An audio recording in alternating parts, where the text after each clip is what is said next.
Kakadosh Boker Tov, we're continuing on Daf Yomi Hamud Aleph 5581. Please put on your seatbelts. It says in the two dots, Uvchol makom talmidei chachamim betelim. And in all these places, the talmidei chachamim are going to be betelim. And it says that everyone should make themselves like a talmid chacham.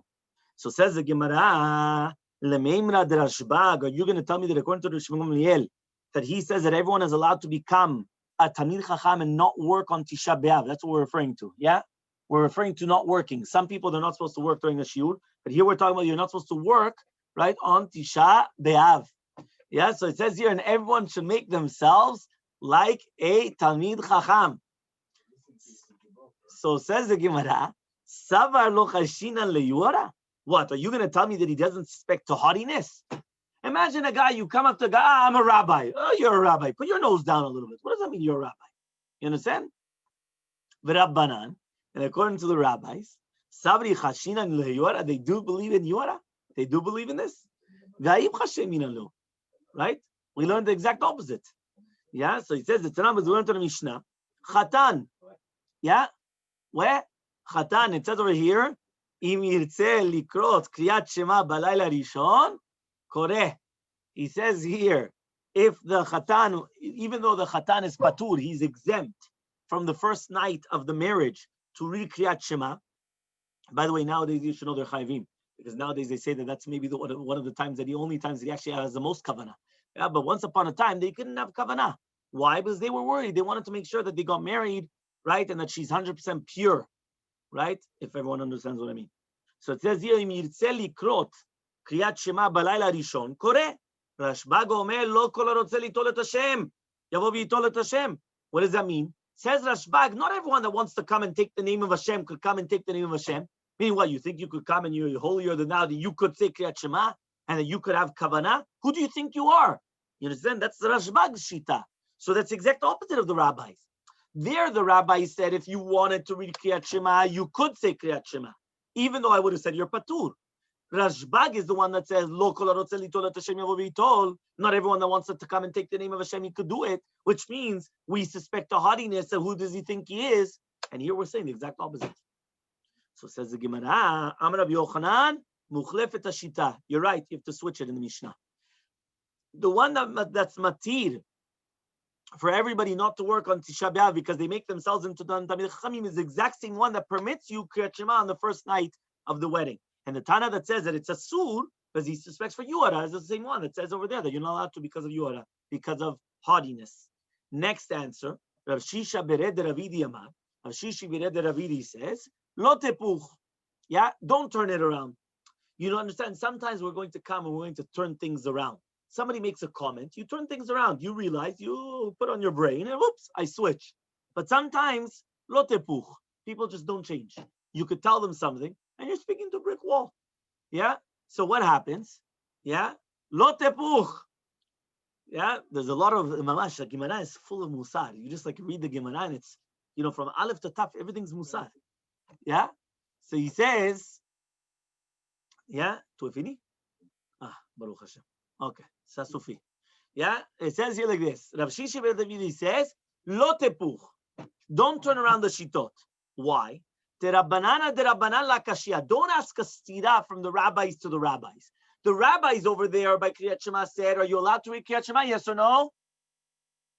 Rabbis. Do the rabbis permit you to say Kriyat Shema on the first night of your wedding? Yes. Yeah? And over here, right? Do the rabbis permit you to say that you're a Talmid Chacham? Yes or no? No. So it says here, Rabbanan la kashya. Here by Tisha B'Av, since everybody's doing melacha, and he's not doing melacha, it looks like haughtiness. Everybody's working and now you're not working. Why aren't you working? No, I'm a Talmid Chacham. You're Talmid Chacham. Yeah? That's the Chachamim Shita. Everybody's reading Kriyat Shema. And he's not reading Kriyat Shema. So lo meksik yura. It doesn't look like Yuara. Right? It doesn't look like Yuara. Therefore, they permit him to read Kriyat Shema. However, though, Rashbag is also not a question. Hatam over there by Kriyat Shema, Hudbain and Kavanah. You need Kavanah. You need concentration. You can't be half a foot in your phone and half a foot in the Gemara. You need your full concentration in the Gemara. So he says, we have anan sadeh. You know what anan sadeh means? We have witnesses that he's not going to be able to concentrate. That's just the nature. So mix the kiyuara. Yeah? It looks like kiyuara. It looks like haughtiness. He says, but here by Tisha B'Av, lo mix the kiyuara. It doesn't look like kiyuara. Why? Amre, they're just going to say, he doesn't have any work. When I see a person that he's not on the phone and during the shiur, what do I think? He doesn't have any customers. What do you want? Obviously, he doesn't have the phone on. But no, the chokhmah is that he has that he still doesn't look at the phone. That's the chokhmah. You understand? So he says, here it says, look how many batlanim there are in the shuk. So because there's so many batlanim in the shuk, the people just don't want to work. Right? You go to Miami, they're all batlanim. Who works in Miami?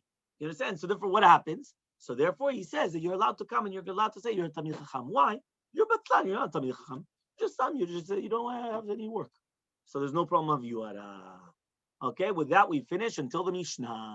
Yes. Perfect. Says the Mishnah. Mishnah Nun He Amud Aleph 55a. Chachamim omerim, Chachamim say, B'Yehuda yu osim melacha b'Arvei Pesachim v'Chatzot. In Yehuda, remember that we split up Eretz Yisrael to Ever Yarden, Yehuda and Galil, Chazak Baruch. El Galil, El Galil, El Galil. Yeah, so it says over here in Yehuda, in the part of Yehuda, they used to do melacha on Erev Pesach until Hasot. Uva Galil, lo yosin kol ikan. On Galil, in Galil, they wouldn't work at all on Erev Pesach. Not only until Erev Chatzot, until Chatzot. Halayla. Now what about the night which precedes Erev Pesach, which is the night of Kal Chamira, the night of Bedikat Chametz? Bet Shammai Osnim, Bet Shammai say that you're not allowed to do melacha. Bet Hillel says you're allowed to do melacha the Netzach Hama. You're allowed to do melacha until Netz. Yeah, you're allowed to do it until the Netz. And then Netz, you go pre-Netz. Says the Gemara, Meikara Tana Minhaga, Ulvasof Tana Isura. How do you make sense of our Mishnah? The Mishnah comes and tells us Minagim. Because we know that mitzad ikar adin, it's only asur to work from Chatzot onwards on Pesach, right? Not on any other Erev Chag, by the way, you should know. Every other Erev Chag, no. But on Pesach, yeah, it's on Chatzot. Every other Erev Chag, you could work like Erev Shabbat. Till Mincha Ktana, no, Erev Pesach, Chatzot. The only Chag. Yeah, it's a trick question. You remember that. It's a quiz question. Every Chag, Erev Sukkot, Erev Shavuot, Erev Kippur, Erev Rosh Hashanah, whatever you want, you could work after Chatzot, mitzad halacha. There's no problem. The only one that you're not allowed to after Chatzot, mitzad halacha, is Pesach. But now here, the Gemara is going to ask a question. At the beginning, we're talking about Minagim. Chachamim umrim b'Yehuda yisum melacha b'Me'ah, Galil lo yosin kol kah. What are we talking about? Minagim. They used to do melacha or not do melacha? The Seif of the Mishnah, 1 second later, tells you the night before, Bet Shammai Osrim, not Minhag, Asur. And Bet Hillel say it's Mutar. I don't understand you. We're talking about Minhagim, we're talking about Isurim. We're talking about Minhag, we're talking about Isur. Make up your mind. Yeah? Halacha or Minhag. So Amar Rabbi Yochanan says Rabbi Yochanan, La Kashya, it's not a question. Ha Rabbi Meir, Ha Rabbi Yehuda. The Mishnah that we just said that doing melacha is Talui b'Minhag is Shitat Rabbi Meir. How right? And that which we learned, that Bet Shammai say that it's a sur, it's Shitat Rabbi Yehuda. That means in the same Mishnah, the former part of the Mishnah is Rabbi Meir, the latter part of the Mishnah is Rabbi Yehuda. The time was went to the bright. Amar Rabbi Yehuda says Rabbi Yehuda. Yehuda you osim melacha b'Pesachim v'Chatzot, v'Galil you osim melacha kol ikar. Amalo Rabbi Meir says Rabbi Meir, Mar re'ayam Yehuda v'Galil kan. What's the proof from Yehuda and Galil? Ela makom shenagul lasom melacha osim, makom shenagul lo tzodek chotzim. What do I care about Yehuda? Just a minhag, minhag hamakom. If the minhag of the makom is to do it, you do it. Minhag makom not to do it, not to do it. That's it. So the kamar mean minhaga from the fact that it mean use the language minhag. Miklal the Rabbi Yehuda isur kamar. So it's much more from here. The Rabbi Yehuda is talking about isur. Means according to Shitat Rabbi Yehuda, it's a sur. According to Rabbi Meir, it's all talui b'minhag. So says the Gemara, v'savar Rabbi Yehuda arba asa mutar b'asiyam melacha. Does Rabbi Yehuda actually hold that the 14th is permitted to do melacha? Because that's what it says. That in Yehuda he permits you to do it. But Tanya we learned in the Braita, Rabbi Yehuda omer hamnakesh. If somebody's going to come and take out bad asabim, bad like the weeds, right, in a grain field on the 13th of Nisan, v'ne'ekra biyado, and it came out in his hand. So if he wants to put it back in, shotla bimkom atit, you could put it back inside in order that it gets, absorbed very quickly. But you're not allowed to do it in another place where it's like a new place of planting. Only on the 13th, not on the 14th, right? So you see from here that we learn from Rabbi Yehuda that he says in Shavit to do a Shemitah, if it's not going to be collet within 3 days, it's not going to be collet. That means it has to absorb, it has to get, how do you say collet? It has to get rooted within 3 days. If it's not rooted 3 days, nothing. Now, if you're going to tell me now about is going to be mutar b'asiyah melacha, why do I need the 13th? If the 14th is already permitted to do it, so why do I need to tell you the 13th? Only the 13th you're allowed to come and put it back in. 14th, no. Why not? You have the 15th, 16th, and you have the 14th, 15th, and even part of the 16th, right? And this is 3 days, which is already enough. And therefore it's already going to be considered enough. So what's the problem? So Amar Rava comes and he answers, Bagalil Shanu. Right? That which he says of Yehuda is in Galil. Because remember that in Galil, they wouldn't do Melacha at all on the 14th. So that's why he only said the 13th is permitted, because he's talking about the Anshe Galil. But it's not a proof that he actually holds that it's a sur on the 14th. It was a minhag not to do it on the 14th. And it was Galil. Galil never did any work on the 14th. So ask the Gemara, Ve'ikalelia. Fine, but you have the night of the 14th, because even that was going to be permitted in the Galil, right? So he says, so why didn't it say, Nakesh belel al basar? So answers the Gemara, Amar Rav Sheshat says, Kibet Shammai, just like Bet Shammai, that they say that it's a sur even the night before as well. That means it was going, first of all, in Galil, that in Galil there was a minhag not to do anything on the 14th. But you could do it on the night time of the 14th, which means the night before, right? Answers the Gemara, it's like Bet Shammai. Bet Shammai says the night before is prohibited. The night before. So Bet Shammai. Rabbi Yehuda was going in Galil and in Bet Shammai. Galil, that on the 14th you're not allowed to do melacha, but it's only because of a minhag. And like Bet Shammai, that even the night before is prohibited. Okay? Usually. There are very few leniencies, and the Mishnayot actually bring down the leniencies of Bet Shammai in contrast to Bet Hillel. Because there's so few, the Mamash it says, these are the kulot of Bet Hillel, of Bet Shammai, and the chumrot of Bet Hillel. Ravashi comes and he says, Leolam ke Bet Hillel, really be'emet, it's dochak to come and say that the entire thing is going to Bet Shammai. So really I'm going to say it's going to Bet Hillel. Yeah? But it's not normal to do it at night time. When was the last time you're going to come and you're going to start plucking out bad, like weeds in the nighttime? Iowa, you can't see. You understand? Even with a flashlight and everything, this is grass, this is a weed. It's difficult to know the difference. You understand? So therefore, that's why. Very simple. It's going according to Bet Hillel. It's just that, you understand, that you just can't do it. Ravina comes and he says, right, another answer. Leolam biuda. Really, we're talking about in Yehuda. Now remember, in Yehuda, the minhag was to do it until Chatzot. But, we only say Hashrasha once, Miksat Hayom Kekulo. But Tre Miksat Hayom Kekulo, we don't say it twice. What does that mean? If right now you're going to do it during the Ben Hashmashot of the 14th, right, which means that it's going to have the 14th, 15th, right, and that's what we're saying here, the 14th, 15th Shlemin, and only the 16th, you have part of the 16th, Miksat Hayom Kekulo, so then I'm going to say that it was rooted 3 days in advance, and therefore the Omer is going to permit it. Remember, here we're talking about Chadash and Yashan, because according to the Shita, if it's 3 days in advance already rooted, so then it's going to be no problems of Yashan. Some people say that you need much more than 3 days, you need even 2 weeks or whatever it is, but this is a Shita of 3 days. So he says, if you did it on the 14th at night, so you have the full day of the 14th, full day of the 15th, and you have Miksata Yom Kekulo of the 16th, part of the day of the 16th, but part of the day is like the entire day. So you have 3 days, perfect. If you can't do it at nighttime, because it's not normal to do it at nighttime, then you're going to do it when? On the 14th in the morning. If you do it on the 14th in the morning, you don't have the full day. So therefore, you only have part of the day of the 14th, full day 15th, part of the day on the 16th. I don't say 2 Miksata Yom Kekulos. I'm not going to be lenient that Miksata Yom Kekulo on this side and Miksata Yom Kekulo on that side. I can't do that. I need minimum of 2 full days and a third day, which is part of the day, to be considered the full day. I can't say it on both sides. You understand? Because I'm grabbing too many kulot. I'm grabbing too many, so therefore we don't say that. And that's the reason why you couldn't say that it was on the 14th in the morning, even if it was in Yehuda. Because even if it was in Yehuda, it doesn't help me. Okay? Very good. Mishnah. Mishnah on the bottom of Nunhe Amud Aleph.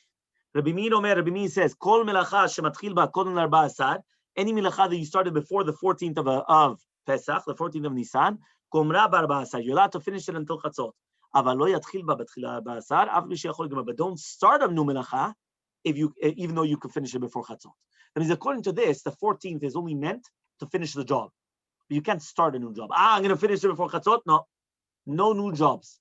You can only finish jobs. Okay, so you have your calendar and your agenda and your list and everything. Only finishing jobs. You can't start anything new. Chachamim say, there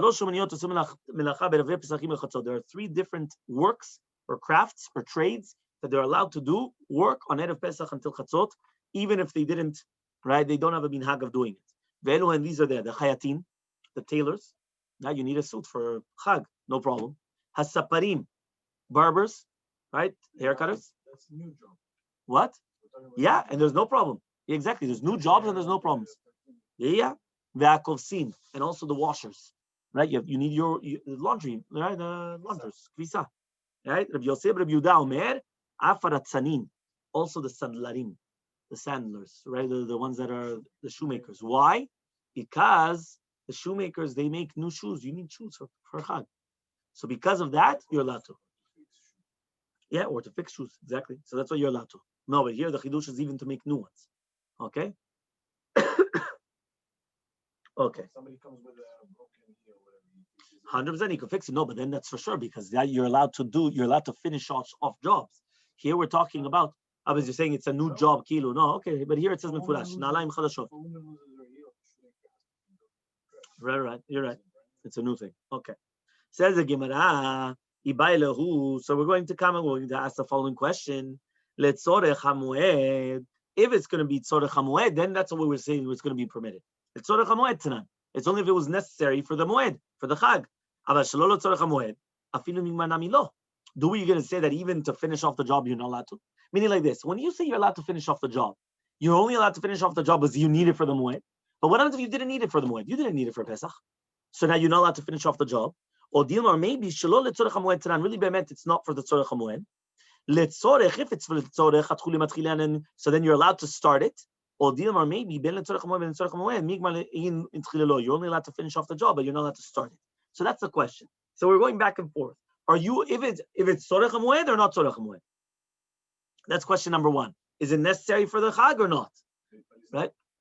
According to finishing a job or a new job. Exactly.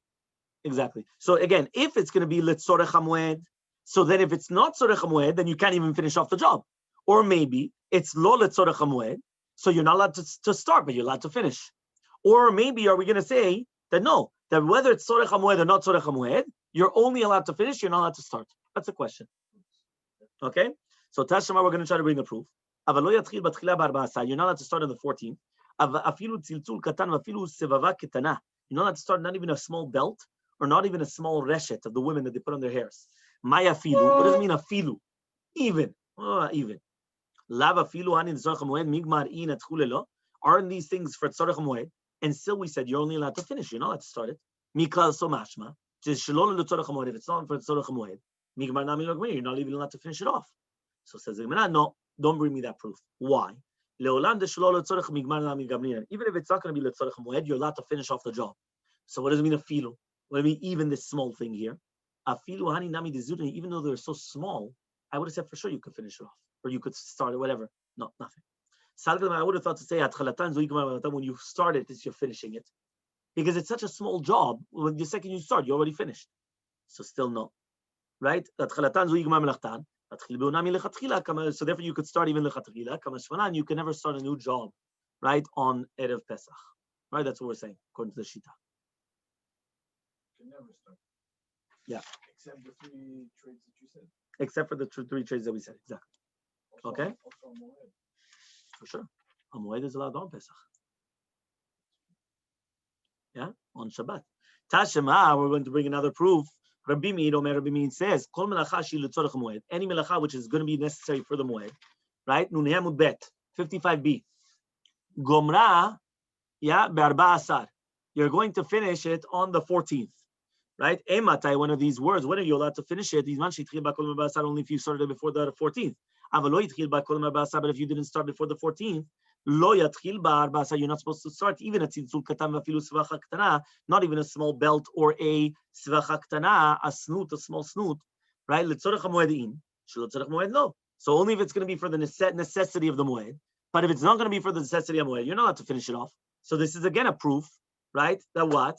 That you're not allowed to finish off the job, even if it's going to be, right? That's what he says over here. If it's not going to be for tzorech moed. So says the Gemara, no. Even if it's not going to be for the tzorech moed, you're allowed to finish off the job. The chidush is that even if it's going to be tzorech moed, migmar in, you're only allowed to finish it, but you're not allowed to start something new. Tashema, another proof. Yeah, again, we keep on wanting to try to bring the proofs. So we're going to go back and forth with proofs. So the Gemara says, Tashema, yeah, Rabbi Meir says, if it's going to be for the necessity of the moed gomra, you're allowed to finish it off on the 14th. If it's not for the tzorech moed asud, you're not allowed to finish it.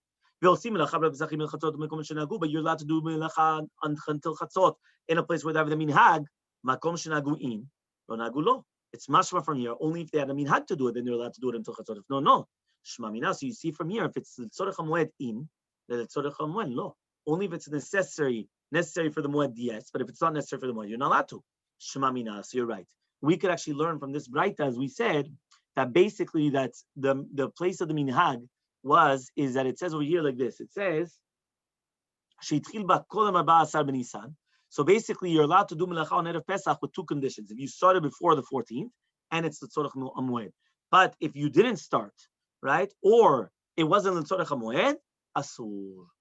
That's what comes out from Rabbi Meir. Number one condition, it has to be the tzorech moed. And number two, that you started before the 14th. That's how we go by today.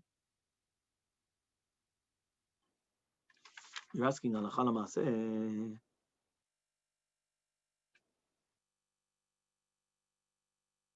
Yeah.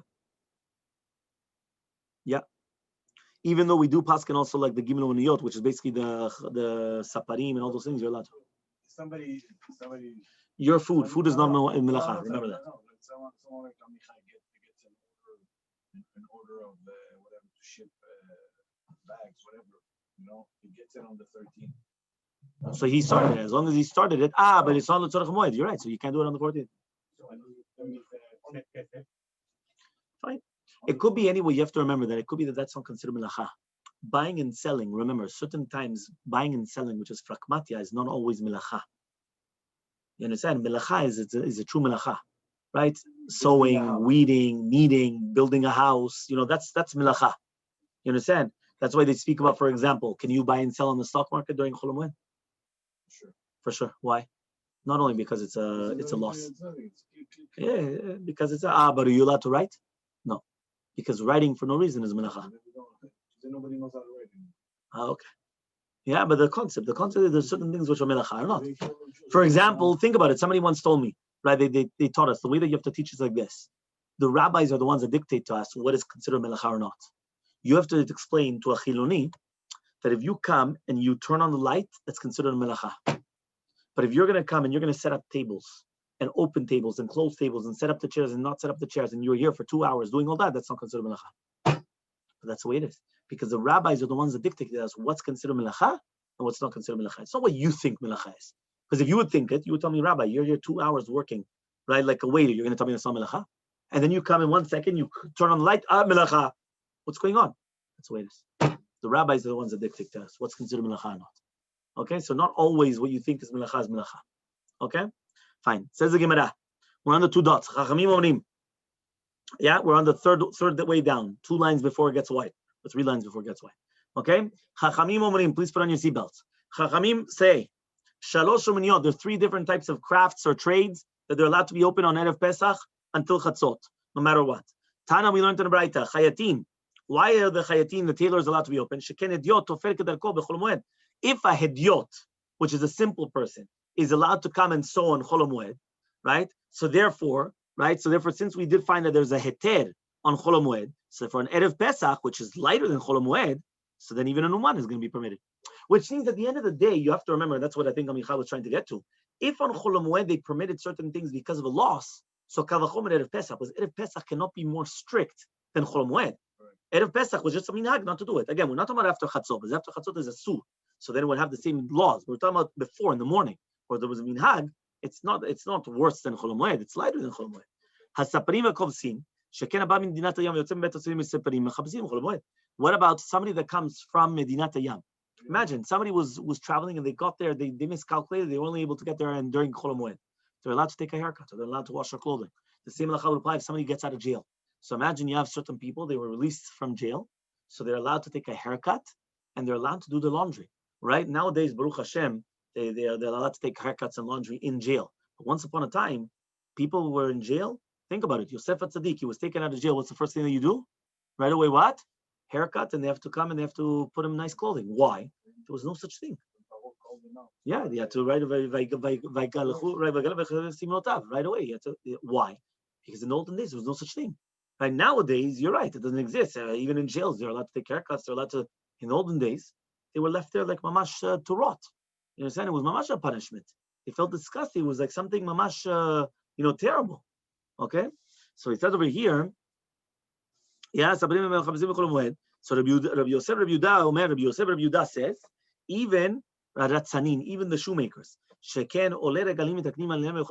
because the ones that are doing aliyah l'regel, since they were mamash, they were traveling their entire time to get there, they are allowed to fix their shoes even during Chol Hamoed. So therefore, on Erev Pesach, again, they permitted, which means anything which is permitted, what? Yeah, so anything which is permitted during Chol Hamoed, they're going to permit it also on Erev Pesach in the morning. Okay? So b'maika mipalgeh, so what is machloket then between Rabbi Yosef, Rabbi Yehuda, and the rabbis to do with the shoemakers? Why was that the only difference between them? Like, what's machloket? So Mor Savar, one of them holds, as Rabbi Yosef Rabbi Yehuda holds, lemedin techilat melacha misof melacha. We're going to learn the beginning of the melacha, which is making new shoes, from the end of the melacha, which is fixing shoes. And therefore, he says, he's learning that if you're allowed to fix shoes on Chol Hamoed, so therefore, on Erev Pesach, you're allowed to make new shoes. More Savar, but the other one, which are the rabbis hold, no. You don't learn techilat melacha misof melacha. Meaning, by every other one, it's techilah and sof is the same thing. You understand? A haircut is a haircut. Washing clothing is washing the clothing. Sewing a clothing is sewing a clothing. Here, though, right, we're talking about, right, something different. Here we're talking about you're allowed to fix shoes during Chol Hamoed for the people that do aliyah regel. So Rabbi Yosef Yehuda comes and he says, one second, if I could fix the shoes on Chol Hamoed, so I'm allowed to make new shoes on Erev Pesach. Why? Because I'm learning Tchilat Melacha Misof Melacha, the beginning, which is making new shoes, from the end of the Melacha, from fixing shoes. The rabbis say you can't learn that. One's the beginning, one's the end. So therefore, you cannot do that. By all the other ones, it's the same thing, the beginning and the end. Here, there's only one. There's a difference between the beginning and the end. You could only fix and not make according to the rabbis. Okay? Mishnah, right? Mishnah nun Hamubet. Moshivin shovim in the Tarnagolim. You're allowed to place, right, these Tarnagolim on the Beitzim. You're allowed to, that's what it means. Moshivin shovavim Tarnagolim. You're allowed to place a Tarnagolim on the Beitzim in order to make them hatch. How do you call it? When you're to ferment, no? Ferment is the word. How do you say it? Jean-Paul, you're the doctor. Brooding. I know the word in French. What's the word in French? Couver à neuf. Okay, I don't remember how you said it in English. Basically, you're putting the females on top of the eggs in order that they should, I think it's ferment. I don't remember. Okay, I don't remember the word. Right? Or what is it saying there? He said incubating. Yeah.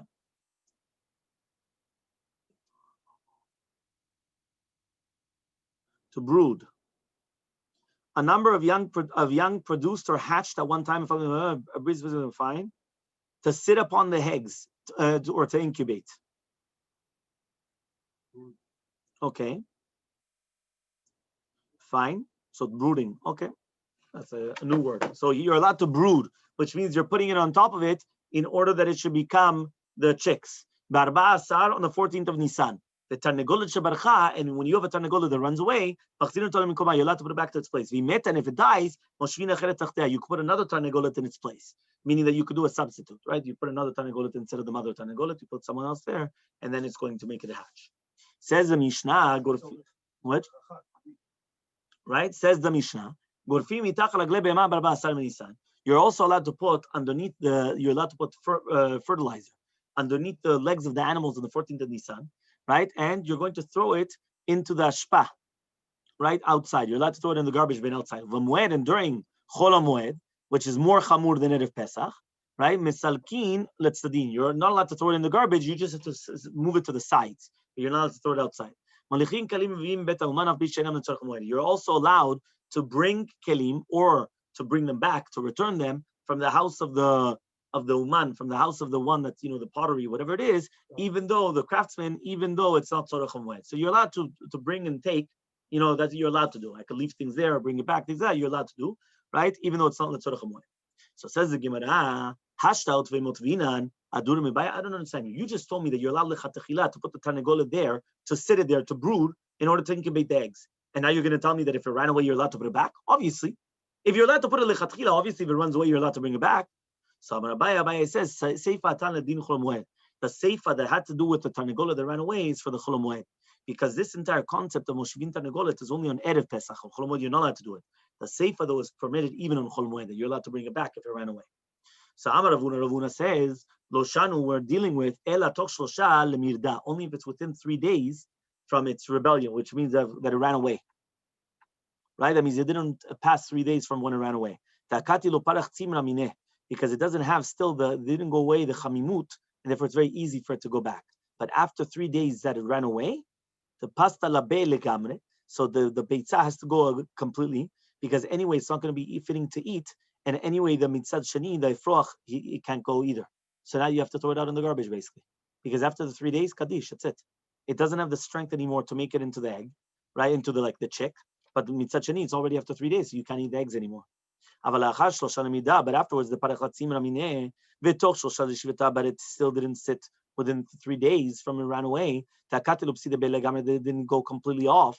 That means you could still eat it that way. Lo me'adrinan, so then you're not allowed to come and you're allowed to bring back the bird. Because if you bring back the bird, you're going to make it into, you can't make it into chicks anyway. But you could still eat it, so eat it, and that's it.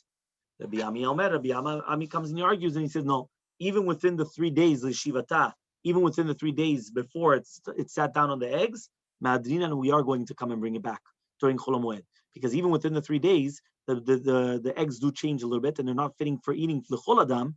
But somebody that's on an Eastern, he could still eat this egg. Meaning it's not the highest quality egg, but it's still an egg. You could still eat it. It's not sug. I don't know what. Nowadays, the letters are the sizes, correct? Like A, B, C. That's the sizes of the egg, correct? It's not the levels of it. It's not like sug aleph, sug bet, sug gimel. It's not the level of the freshness or the quality. It's just the size. That's what like A, B, things like that. No, how many sizes are there? Extra, whatever. They just call it extra large. I thought they called the B and the A and all these things. Okay. In Israel they say that. Oh, okay, I thought here also. Okay, fine. So b'maykami palges. So what are we arguing with? More savar Ravuna holds if semeru ben chasheshu, if semua lo chasheshu, that we're only going to suspect for if semeru ben, not for if muat, which means only if there's a great loss we're going to suspect, but not if there's a little loss. More savar and more holds no if muat nam yachashu. They also suspected even for small loss, and therefore they permitted to bring it back even within the 3 days, because at the end of the day it's a small loss, but it's still a loss. Okay. Gorfim mitachat. You're allowed to put fertilizer underneath the legs of the animals. We learned in the Braita, the zev, the fertilizer in the chatzer, you're going to put it in on the sides. If it's going to be in the barn house or in the courtyard, you're allowed to put it into the outside of the chatzer, in the chatzer. So says the Gemara, that in itself is a question. You just told me that the zevel in the chatzer and the fertilizer in the courtyard, you're allowed to, you move it to the sides, and then you tell me in the refet in the chatzer, in the barn house and in the chatzer, you take it outside. So to make up your mind. Abaye said, that's not a question. Well, here we're talking about the 14th, and here we're talking about the Chol HaMoed. On the 14th, there's no isur litruach, and therefore you're allowed to take it outside. On the Chol HaMoed, you're not allowed to, because that's mamash considered a melacha. It's much stricter than Erev Pesach. Another answer, Rav Amad, we're talking about Chol HaMoed. And still, this is what it means to say. If the chatzer becomes like a refet, which means that it becomes full of zevel, that you can't even do anything, and then it's full of it, so then you're motzino talishpa, you could throw it out in the garbage.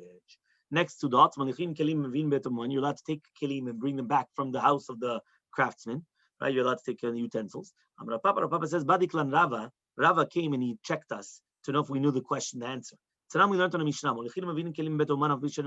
you're allowed to bring and take, right, from the house of the craftsman, even though it's not l'tzorech hamoed. We have a contradiction, and you're not allowed to, but if you're going to suspect that they're going to be stolen, take it to another chatzer. So we answered him, no, that's not a question. It all depends. On Chol HaMoed, you're not allowed to. meaning you're not allowed to come because that's tircha. You're going back and forth to the house of the craftsman for what? But on Erev Pesach, you're allowed to. Another answer, if you want, you can answer another answer. We're talking about Chol Moed. That's not a question. It all depends whether you believe him or not.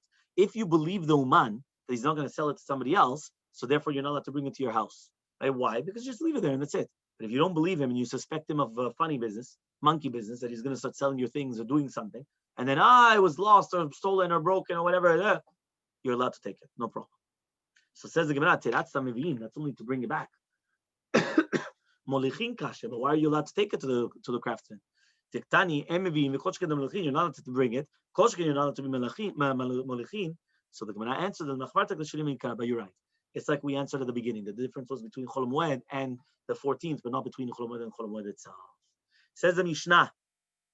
We're just going to mention the Mishnah, but we're going to have to repeat the Mishnah again tomorrow. We're just going to start it so that way we know a little bit about what it's talking about. Shisha dvarim asu anshe Yericho. There were 6 things that they had a minhag in Yericho, and they weren't like Birtzon Chachamim. Al shlosham yichu biyadam. On 3 of them they rebuked them, and on 3 of them they didn't rebuke them. And these are the ones that shalom yichu biyadam, that they didn't rebuke them. Markivim dekalim kol hayom. On Erev Pesach they would come, even though it's asur melacha, they used to be markivim. They used to put up the palm trees. Vayu kolchin et shema. They used to do kolchin et shema. The Gemara is going to explain what does that mean. V'kosim v'golshin lifnei omer. And they used to come and they used to actually make the new wheat, the new crop. They used to cut it down before the korban omer, before bringing the sacrifice of the omer. And these ones they actually rebuked them. Matirin gamziot shel hekdesh. They used to benefit from the anafim, from the trees, from the what is it?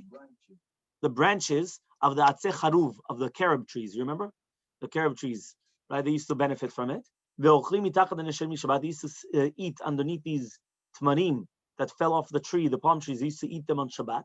And notrim peah leyerek, they used to give peah for yerek, which means even though vegetables are patur from peah, remember is the corner of the field, that it's not patur, you don't need to do it, but they actually did it. So therefore it says over here, right? Vanim, they thought that it was yerek patur mimaser kachol peah. So therefore they're going to start eating tevel. Meaning, if right now it's peah is exempt from everything. So the aniyim used to come and they used to eat, but they didn't take off the maaser, tumot maaserot. So they're eating tevel. So because of that, they rebuked them. The Chachamim came to rebuke them on these 3 things. So tomorrow morning we'll continue with the Mishnah again on the bottom of Munhei Amud Bet.